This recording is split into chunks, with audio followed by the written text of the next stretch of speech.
اعوذ باللہ من الشیطان الرجیم بسم اللہ الرحمن الرحیم۔ سورہ سبا آیات نمبر 1 تا 9 میں تمہید کہ جو کچھ آسمانوں اور زمین میں ہے اس کا مالک اللہ ہی ہے۔ قیامت ایک حقیقت ہے۔ اس دن اہل ایمان جنت کے باغوں میں ہوں گے اور منکرین کا ٹھکانہ جہنم ہوگا۔ اعوذ باللہ من الشیطان الرجیم بسم اللہ الرحمن الرحیم۔ الحمد للہ الذی له ما فی السماوات وما فی الارض وله الحمد فی الآخرہ۔ ساری تعریف اس اللہ کے لیے ہے جو آسمانوں اور زمین میں ہر چیز کا مالک ہے، اور آخرت میں بھی وہی تعریف کے قابل ہے۔ وَهُوَ الْحَكِيمُ الْخَبِيرُ، اور وہ بڑا حکمت والا اور ہر چیز سے باخبر ہے۔ يَعْلَمُ مَا يَلِجُ فِي الْأَرْضِ وَمَا يَخْرُجُ مِنْهَا وَمَا يَنزِلُ مِنَ السَّمَاءِ وَمَا يَعْرُجُ فِيهَا وَهُوَ الرَّحِيمُ الْغَفُورُ۔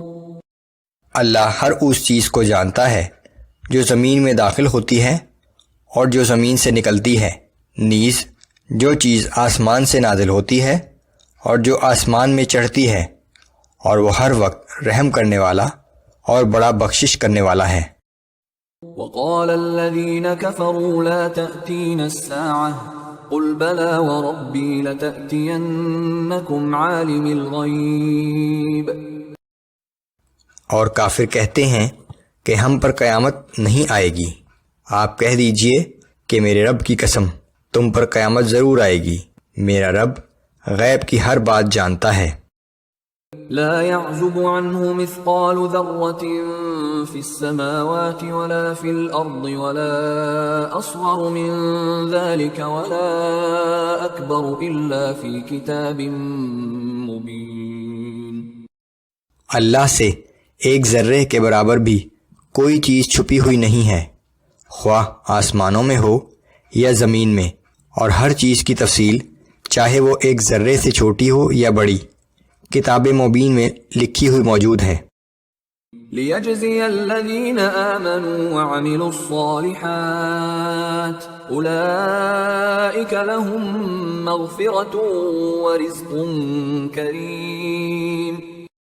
قیامت کا وقوع اس لیے ہوگا تاکہ اللہ ان لوگوں کو صلہ عطا فرمائے جو ایمان لائے اور نیک عمل کرتے رہے، یہی وہ لوگ ہیں جن کے لیے مغفرت اور بہترین نعمتیں ہوں گی۔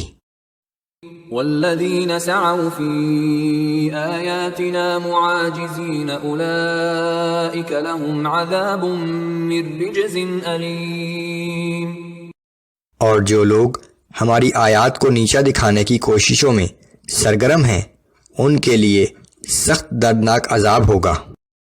وَيَرَى الَّذِينَ أُوتُوا الْعِلْمَ الَّذِي أُنزِلَ إِلَيْكَ مِن رَّبِّكَ هُوَ الْحَقَّ وَيَهْدِي إِلَى صِرَاطِ الْعَزِيزِ الْحَمِيدِ۔ اور وہ لوگ جنہیں صحیح علم دیا گیا ہے وہ جانتے ہیں کہ آپ کے رب کی جانب سے جو کچھ آپ پر نازل کیا گیا ہے وہ سراسر حق ہے، اور وہ اس رب کے راستے کی طرف رہنمائی کرتا ہے جو بڑا زبردست اور لائق حمد و ثنا ہے۔ وَقَالَ الَّذِينَ كَفَرُوا هَلْ نَدُلُّكُمْ عَلَى رَجُلٍ يُنَبِّئُكُمْ إِذَا مُزِّقْتُمْ كُلَّ مُمَزَّقٍ إِنَّكُمْ لَفِي خَلْقٍ جَدِيدٍ۔ اور کافر آپس میں ایک دوسرے سے کہتے ہیں کہ کیا ہم تمہیں ایک ایسے شخص کا پتہ بتائیں جو یہ عجیب بات کہتا ہے کہ جب مرنے کے بعد تم ریزہ ریزہ ہو جاؤ گے تو نئے سرے سے پھر پیدا کیے جاؤ گے۔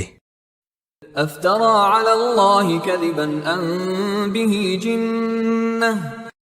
اور کہتے ہیں کہ یا تو یہ شخص اللہ پر بہتان باندھ رہا ہے یا پھر اسے جنون لاحق ہو گیا ہے۔